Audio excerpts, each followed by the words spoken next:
Suara aneh yang terdengar dari langit kini sedang menghebohkan seluruh dunia.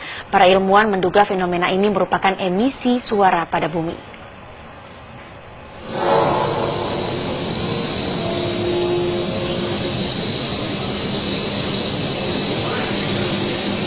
Seluruh dunia kini sedang dihebohkan dengan suara trompet aneh, di mana suara trompet itu begitu menyeramkan dan membuat bulu kuduk yang mendengarnya merinding. Beberapa negara menjadi saksi adanya fenomena suara aneh tersebut, bahkan beberapa sempat terekam. Para ilmuwan NASA menjelaskan bahwa suara aneh tersebut datang dari planet bumi sendiri. Fenomena ini merupakan emisi suara pada bumi atau emisi radio alami yang dikeluarkan oleh bumi. Para ilmuwan menyebut suara-suara itu dengan nama tweaks, whistlers, dan juga spherics.